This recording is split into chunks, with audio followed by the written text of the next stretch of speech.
और विलक्षण बात,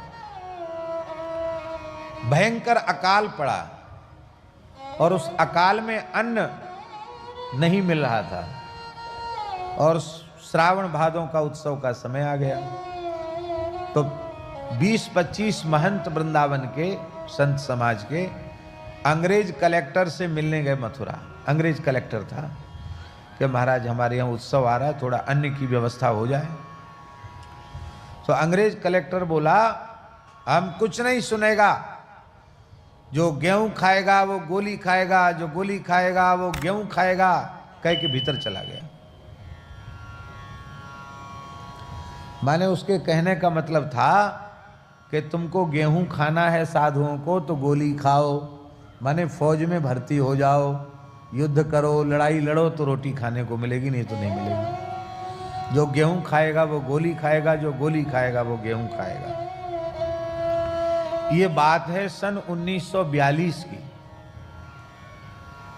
महाराज जी ने कहा रे राम राम बताओ, हम 10-20 महंत गए और उसने ऐसे कह दिया। अधिकारी ने लौट के आए तो सब तो अपने उनके ऊपर प्रभाव नहीं, महाराज जी के चित्त पर बड़े जल्दी प्रभाव पड़ जाता था। महाराज जी लौट के आए, बोले अरे राम राम, हम राम जी के सहारे राम जी का दरबार छोड़कर एक अंग्रेज के पास गए अन्न मांगने के लिए, है धिक्कार है तुमको। राम राम राम राम, लोगों के बहकावे में आ गए।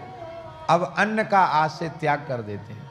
1942 में उन्होंने अन्न का त्याग कर दिया और 2003 तक अन्न का स्पर्श नहीं किया।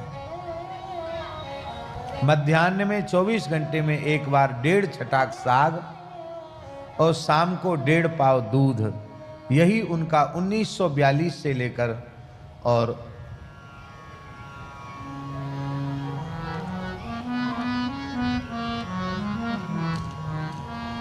2003 तक यही आहार रहा उनका। पाव भर से अधिक कोई वस्तु अपने पेट में कभी जाने नहीं दी। महान योगी राज थे और लगभग 125 वर्ष की आयु में उन्होंने भगवत धाम प्रयाण किया। आपने दर्शन नहीं किया, क्या कहना, ऐसा दिव्य स्वरूप था उनका, अद्भुत था।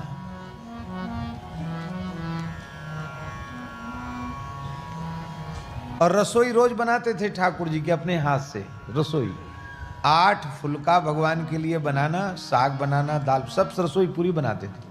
ठाकुर जी का साग का प्रसाद थोड़ा सा लेते थे बस, अलग से कोई फलाहार नहीं, सब्जी प्रसाद, वही 1.5 छटाक साग, 1 छटाक हाथ में ले ली, फिर ठाकुर जी की कटोरी से फिर आधी छटाक ले ली, ऐसे पागे हो गया उनका फलाहार। ये उनका फलाहार था।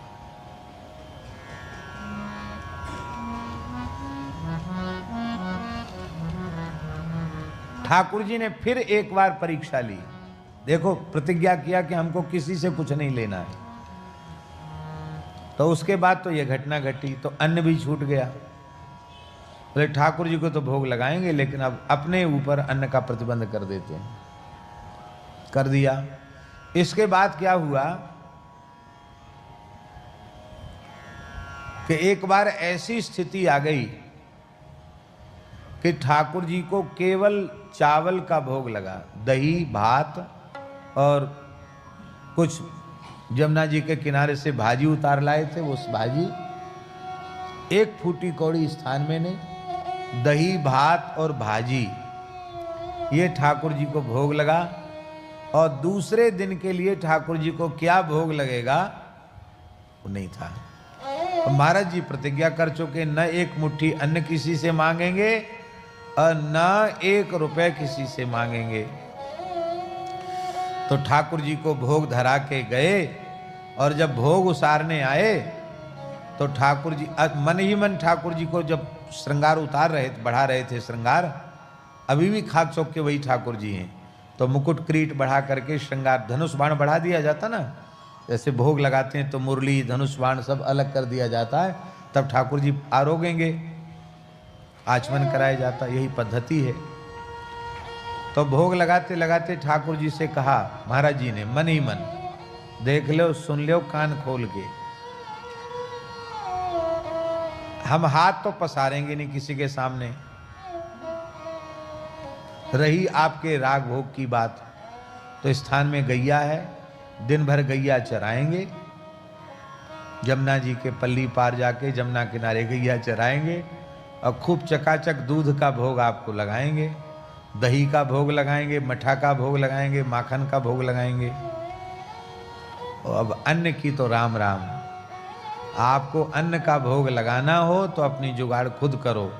हम न किसी से कहने वाले हैं न किसी से मांगने वाले हैं। ऐसा मन ही मन ठाकुर जी से कह के गए।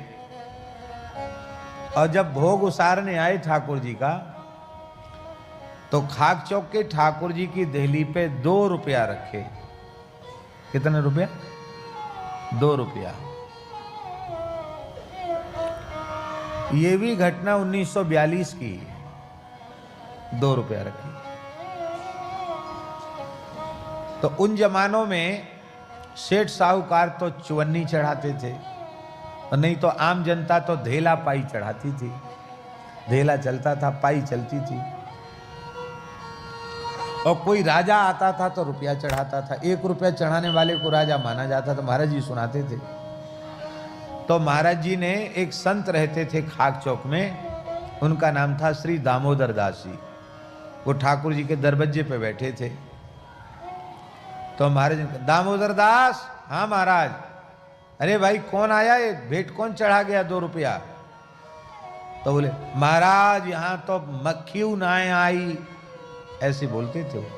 यहाँ तो माछियों नाए, माने मक्खी नहीं आई, यहाँ कोई ना आया, हम तो यहीं बैठे हैं। कौन आवेगो महाराज, कौन चढ़ावेगो 2 रुपया? ब्रजवासी महात्मा थे। कौन चढ़ावेगो महाराज, कोई ना आया यहाँ तो। महाराज जी समझ गए कि कोई भी मनुष्य यहाँ आया नहीं, तो ठाकुर जी से कह के गए थे कि भाई तुमको भोग लगाना है तो व्यवस्था कर लो। तो ठाकुर जी ने 2 रुपया दिए। अब कहाँ से दिए ठाकुर जी जाने। तो कहते उस समय 1 रुपए के 32.5 सेर तो चना आए। कितने? 32.5 सेर चना आए। और फिर बाकी 1 रुपया में दाल भी आ गया, चावल भी आ गया। ठाकुर जी का भंडार 2 रुपए में भर गया। और कहते जब से 2 रुपए में भंडार भरा, तब से आज तक खाली नहीं हुआ। 2 रुपए में भरा भंडार और आज तक खाली नहीं हुआ।